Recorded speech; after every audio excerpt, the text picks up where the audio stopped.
Namo tassa bhagavato arahato samma sambuddhassa buddhang dhammang sanghang namassami.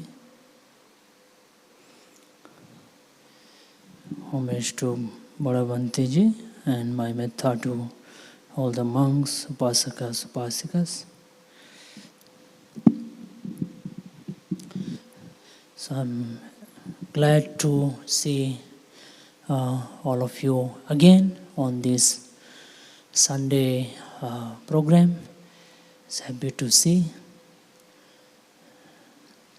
And as you all know, it is something very helpful for our spiritual growth. The consistency is something that is required in any phase of our life, in any part of our life, including spiritual growth.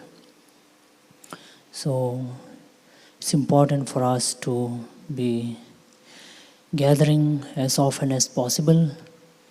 Of course, you cannot make every Sunday, but once in as much as possible. So today the topic is protector, the protection or the protector.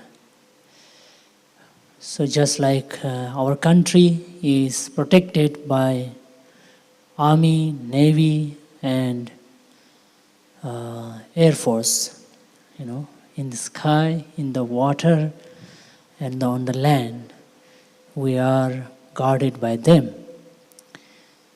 And we have house to protect us, we have clothes to also protect us from heat and cold. So what it seems like is that we need a protection, for the children, the parents are the protector, that's something required. So we got to have protection. So even Buddha we call Sharanam, Buddham Sharanam, Dhammam Sharanam, Sangham Sharanam, or it is called protection or refuge. Buddha is like a refuge for us, Dhamma and Sangha. So today this sutta talks about a protection for us spiritually. How can we protect us? The name of the sutta is Pathama Natha Sutta. You may be familiar with the word Natha, Natho. So that means protection. So it is from Numerical Discourses, Sutta number 10.17. So let me read out the sutta. Monks, you should live with a protector, not without one. Living without a protector is suffering. There are 10 qualities that serve as protector. What 10? Firstly, a monk is ethical, restrained in the monastic conduct, conducting themselves well and seeking alms in suitable places. Seeing danger in the slightest fault, they keep the rules they have undertaken. This is a quality that serves as protector.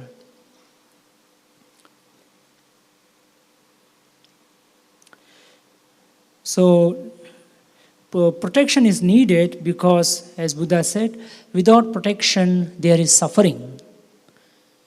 As we all know, the purpose of Buddha's teaching is two things.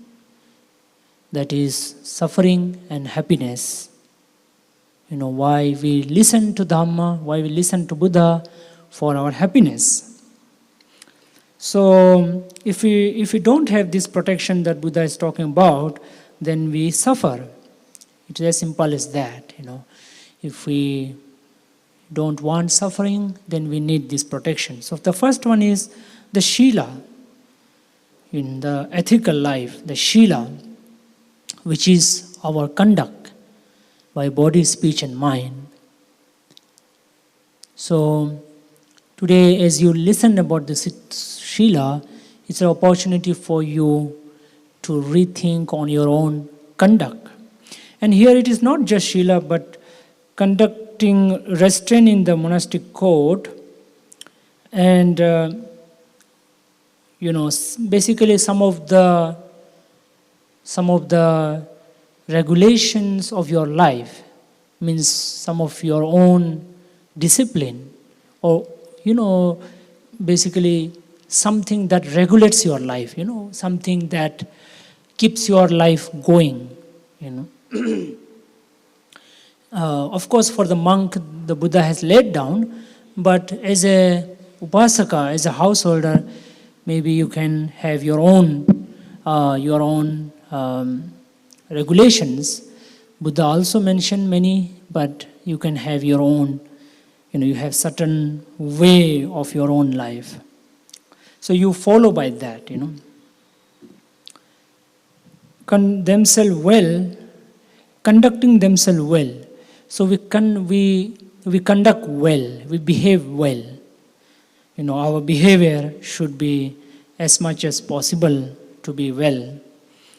And seeking alms in suitable places. This is especially for monks, but for lay people, it's like going to suitable places. To go to the good places, better places, not to go in some strange places, places that are unsafe, places that are, not very suitable. Seeing danger in the slightest fault, they keep the rules they have undertaken. So we try to be careful about even smaller mistakes, or smaller fault or wrong, but there can be other way. There can be a wrong perception also, which is that we may become sometime a little bit worried about smaller mistake. But it is something that we do so that those smaller mistakes will not turn into something bigger, you see. So with that intention, you take care. So basically you take care of your own conduct. As you know, the 5 precepts are there, and some 10 kinds of action by body, speech and mind. Second, among is very learned, remembering and keeping what they have learned. These teachings are good in the beginning, good in the middle, and good in the end. Meaningful and well phrased, describing spiritual practice that is entirely full and pure. They are very learned in such teachings, remembering them, rehearsing them, mentally scrutinizing them, and comprehending them theoretically. This too is a quality that serves as protector. So the second one is about the teaching, which we are doing now, is to keep learning, keep remembering, repeating, and trying to understand each phrase and each teaching.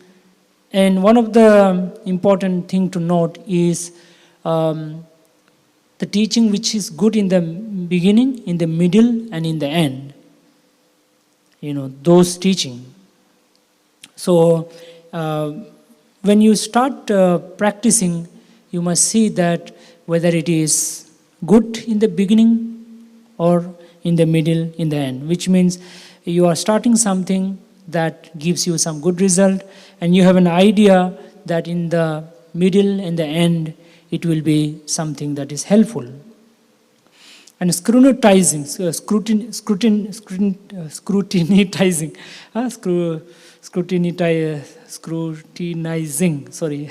it's very difficult to pronounce. So, which means, simple word, reflecting, contemplating, you can say, contemplation on what we have learned. That's something that will protect us, because that will keep us connected with Dharma, and also it can help us to, to be with Dhamma, because we are learning, hearing, repeating. I think that's something we do here Sunday. We kind of rehear, repeat some of the teaching in different way, in different form.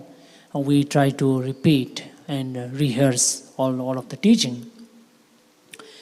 Furthermore, among his good friends, companions, and associates, this too is quality that serve as protector.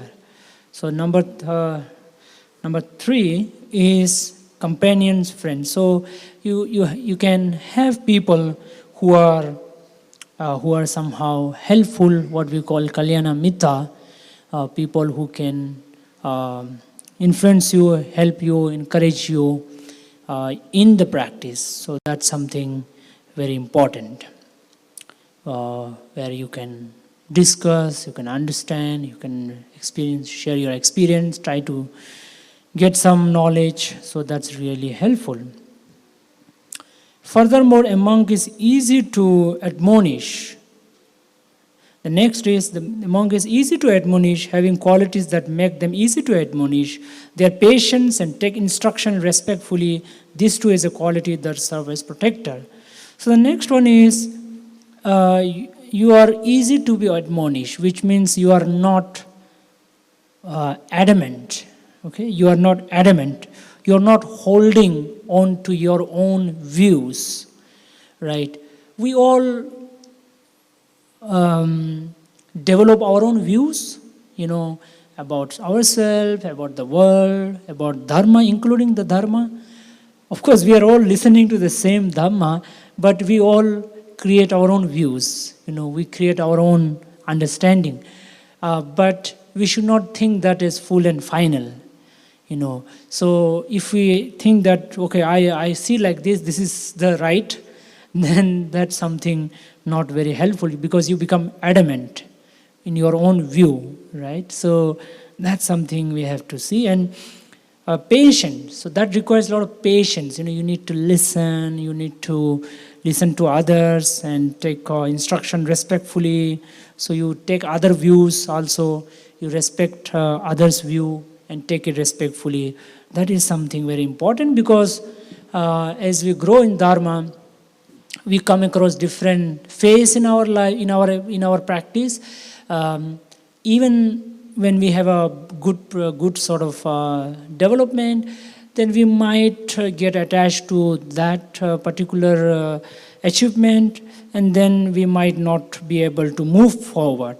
So therefore, we need to be open to what we call in Karana Metta Sutta also, it is there, open to correction. Something very important, because we can somehow become little closed mind. So that's something not very helpful. Because as Buddha said, right, that Dhamma is also like a boat to cross to the other side. Once you cross to the other side of Nibbana, you don't need Dhamma. Then you don't even need Dhamma. So Dhamma is also just for you to cross, But if you hold on to that Dhamma itself, then you are not in a good situation. Furthermore, so this too is a quality that serves as a protector. So we are protected, This is also a protection. Otherwise, we are danger of our own view, you see. So I think last time I was telling about the view, right? View. So the view which is, some people say I am religious, some people say I am not religious, some people say I am atheist, some people say I believe in God, not believe in God, and all kinds of view. But you have to have a view. You are not going to be free from view. You see, so so therefore, whatever view you have, that is your religion. You know, whatever you hold into your mind as something which is very higher, very important to you. You know, it can be any view, even materialistic view. You know, so therefore we have to be careful about our view, or at least be open to our view. Furthermore, a monk is easy to admonish. Okay, that's something I have said. A monk is deft and tireless in diverse spectrum of duties for their spiritual companions, understanding how to go about things in order to complete and organize the work. This too is a quality that serves as a protector. So now here it is about um, your, say, sangha, your community. So as a upasika, you have family, you have parent or children, wife, husband, siblings, and mostly that. So, or maybe if you're working there, your colleague are there, co-workers are there.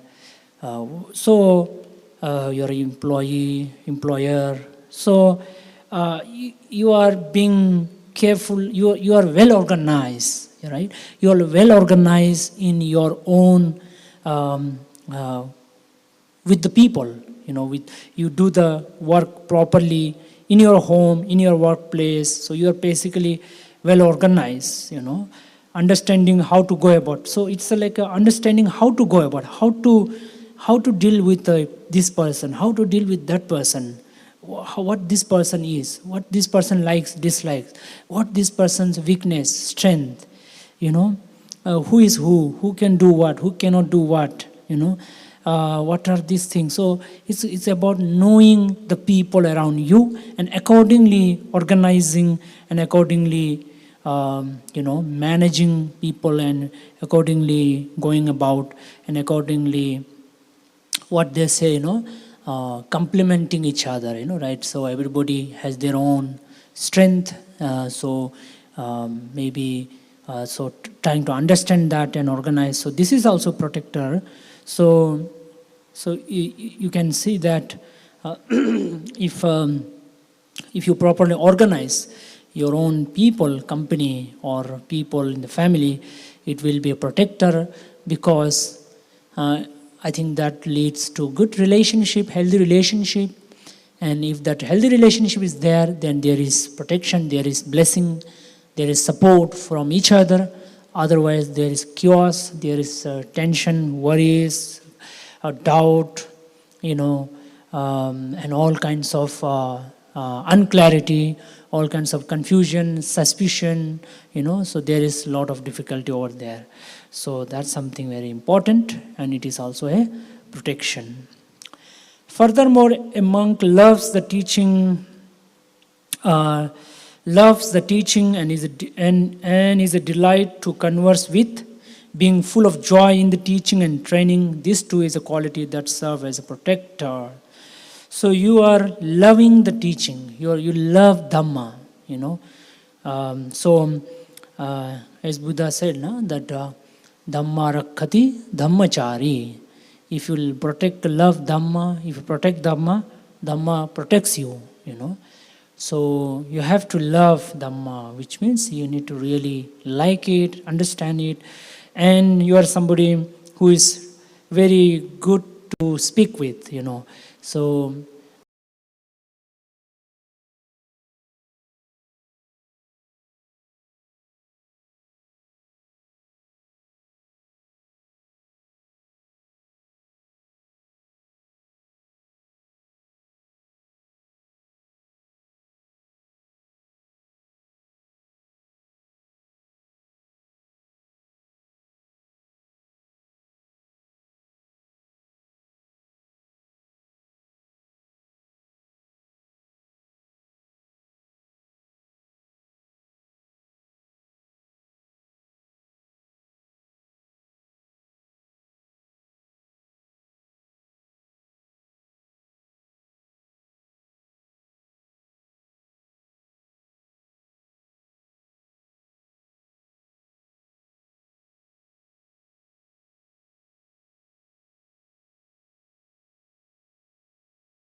Today discussion you can have some, initially maybe like little bit you can have those conversation about Dhamma, whatever you can discuss and just little bit, no need to make a big discussion as such, but you try to understand people, try to see their good qualities, and start remembering some of the nice thing they might have done to you. So all this good quality, we keep trying. So always try to have those very good qualities, all those healthy qualities, healthy thoughts in the mind. So, and it's something we can have all the time. So, we can sometime, we might suddenly have some, say, angry thought towards somebody, and suddenly, we know it, and we try to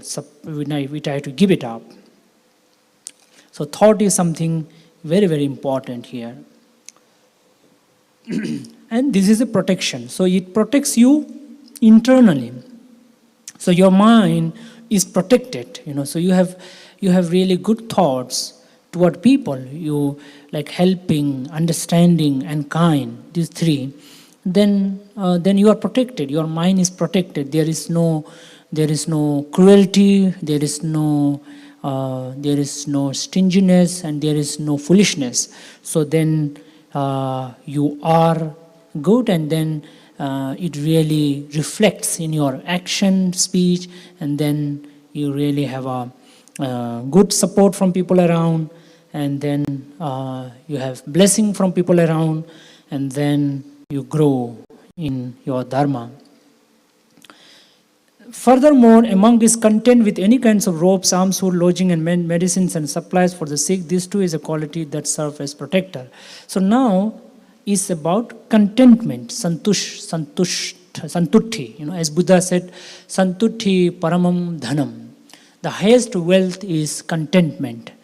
So what does this mean is, contentment, of course, doesn't mean that you don't have more or earn more or get more, but it means to at this point in your life, whatever you are blessed with, whatever you are gifted with, you really, really appreciate, and starting with your own life itself. You got this human life, which is so precious, so, gift, it's a very rare thing. Then whatever you have, you just try to be content, appreciate it, really appreciate the things that you have right now. And that something is very important, because that gives us contentment, and contentment is happiness. Santutti is happiness, is a dhanam. So that's something very, very important. Otherwise we only focus on what I don't have. If you think, what I don't have, I don't have this, I don't have that, then you are really miserable. But if you think, I have this, I have human life, I have eyes, I have legs and hands and body, and I have a breath and health and all these things that you have, clothes to wear, or people, parents. So like that, of course, Buddha most particularly spoke about the 4 requisites. So as an individual, we need basically 4 things: food, cloth, medicine, and house. Yeah? Roti, kapada, makan. That's something we all used to hear, right? So that's the bare thing we need, actually. All other things are not need, they are want. There is a difference, right, between need and want. What we need is just 4 things, but what we want is never ending. Never ending, yeah. As Buddha said in one place, that even if you get a rain of gold, rain of gold, there's a Dhammapada Gatha, what is the Gatha? I'm not remembering that Gatha in Dhammapada. It says, even if you get the rain of gold, if you are uncontented person, greedy person, that will also not be enough, That's what Buddha said. So you really need to be basically appreciating the things that you have already have. Furthermore, a monk is mindful, they have utmost mindfulness and alertness and can remember and recall what was said and done long ago. This too is a quality that serves as a protector. So, yes, so now this is mindful. You have to be mindful all the time so that you can remember done what is long time ago. And as Buddha said in one place that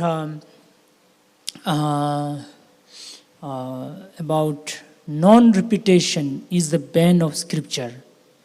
Anuttana Malagara, and that one gatha is there. So which means if you don't, if you don't repeat, non-repetition, right? So you will not remember. And mindfulness will make you remember, because mindfulness basically helps you to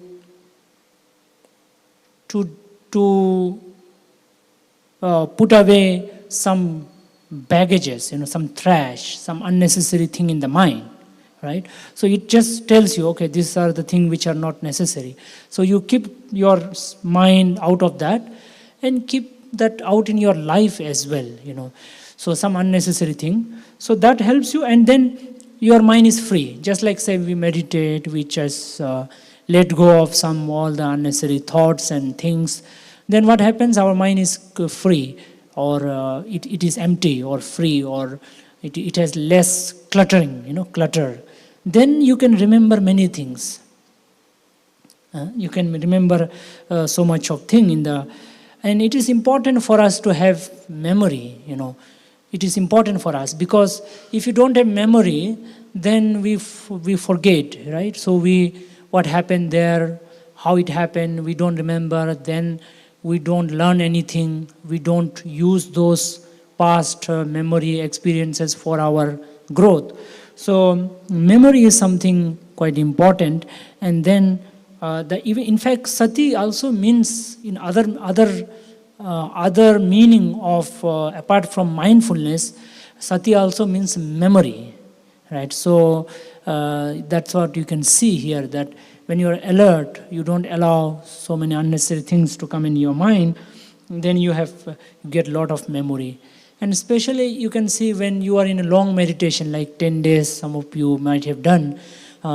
In my own experience, I think I shared some time back, I don't know, with you all, that when I was in the 10 days meditation, I can actually feel my childhood days, right? It was as if I was suddenly transported in my childhood days, because now there is no too many things happening, right? So I remember, not only remember, but it's not just memory, but it's also the feeling. You really feel your childhood. So if you want to relive your childhood, go for 10 days meditation. Many people say, no, I miss my childhood. So go to meditation and you can really remember your child. Not only remember, but living your childhood days.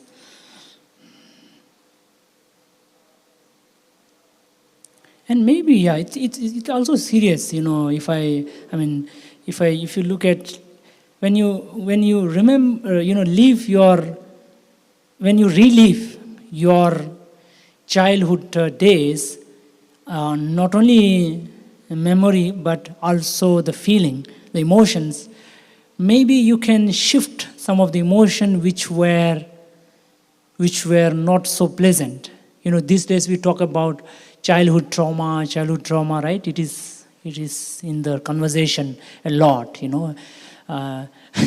For every problem these days, people blame the childhood time, childhood trauma or whatever. So I don't know how much the childhood has a big impact on our present life, but maybe when you are in deep meditation, you feel those emotions, and then maybe you can rewire your mind by letting go, by letting go, understanding the impermanence. See, I am no more. Right now, I am in my 30s or 40s. I am no more that 12-year. You can tell yourself, and then you say, "No, it has gone. It's no more." But you feel as if it is there. You see.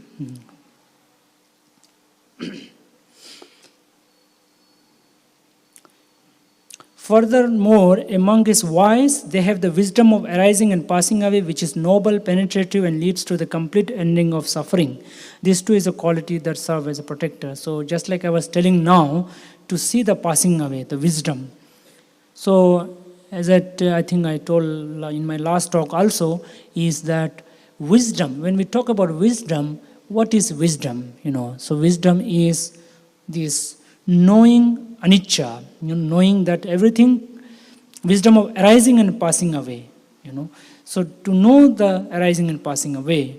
So because we are not, our mind is not aware of arising and passing away. I was telling about now childhood, right? Suppose if you are now suddenly, of reliving your childhood, say in the form of memory, emotion, whatever, you really suffer. If at all you had a suffering in the childhood days, you really suffer. But why you suffer? Because at this point you think, oh, it is there. But it is not there. It was there. It is no more there. So, which means it has changed. Now you are no more child. In the same way, when we have this understanding, and not just at the level of intellectual, but at the experiential level, in the form of feeling, in the form of memory, in the form of perception, also in connection with your own sankhara, which means your own habits, and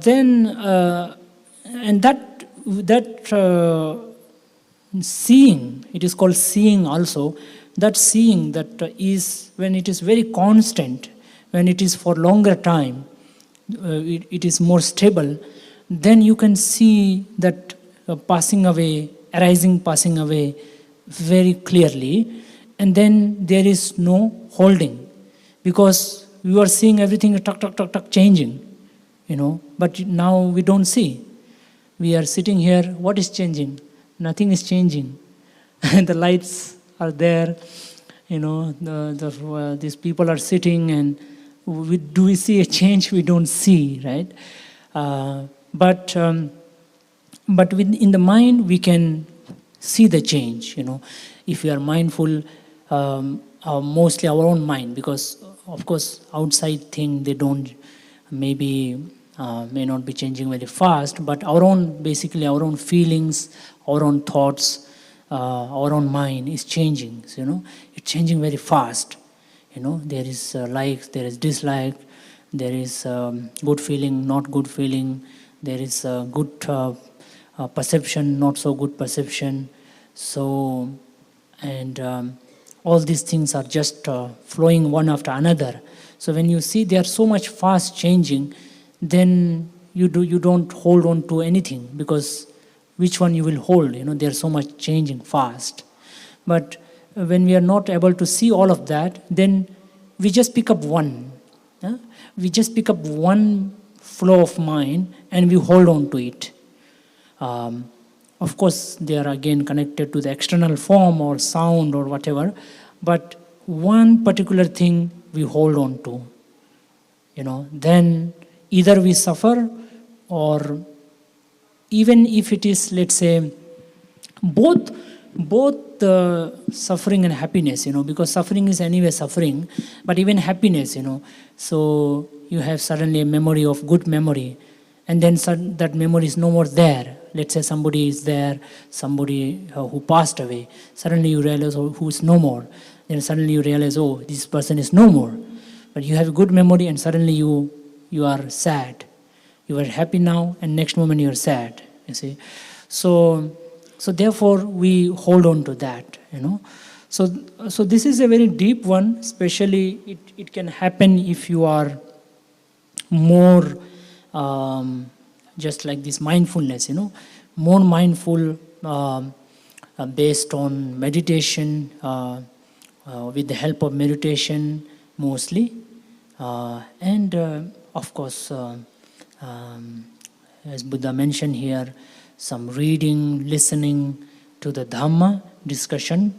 So those things will help you to end of suffering, leads to the complete end of suffering. So this is something, of course, not so easy for us to understand, because ending of suffering, it is talking about ending of suffering, you see. So generally what we think, you know, okay, if this thing happens in the world, if this thing happen in my life, if this thing can happen, then I will be happy, you know. but is it possible? No, you know, it is not possible. So something very difficult. So Buddha is saying that when you really see clearly in your own mind the passing, the arising and passing away of thoughts, feeling, emotions, likes and dislikes, and everything around, when you are able to see it, which means in the form of, you can say, in the mind, basically. It can be in the form of feeling, or it can be in the form of emotions or thoughts, you know. You're able to see the change, you see, in a very momentous moment, continuously, you know. I was telling about, I think, death, you know, because when somebody dies, then we are able to see, when you go to a funeral, you are able to see, at that point you get a sense, oh, things are changing, people are dying. But it is just there, you know. But let's say if it can be there all the time, then you will not hold on to anything. And if you don't hold on to anything, then there is no suffering. But suffering is there when there is holding, you see. So this is something very deep, but it can come with the practice of meditation and understanding. You should live with a protector, not without one. Living without a protector is suffering. These are the 10 qualities that serve as protector. So the 10 protection that the Buddha mentioned here today. First one is your conduct. Second one is learning. Third one is learning. And third one is, then the next is good company, some good friends. And then you are not adamant, you are open to learning, you are not holding on to your view. And then you are able to organize your life properly. And then comes, you are very happy in learning Dharma, teaching Dharma, and discussing Dharma with each other. Then there is giving up all the wrong thoughts, unskillful thoughts, and developing good thoughts. And then comes being contented with whatever you have, appreciating whatever you have. Then you have some mindfulness, alertness, and remembering things that happen, and maybe driving understanding. And finally, the main wisdom, which is to see the arising and passing away, that everything that arises will pass away, and with that understanding you don't hold, and then your suffering ceases. So this is the protection that Buddha is talking about. So this is, Buddha is saying, is the protector. So we all talk about protector, right? Oh, this protection, this God, that God, or whatever. So we have to rely on this as the protection, so that we are protected, and so that we are not in danger, so that we are happier, more joyful. So this is the teaching for you. So I conclude and I wish all of you happiness. Sadhu.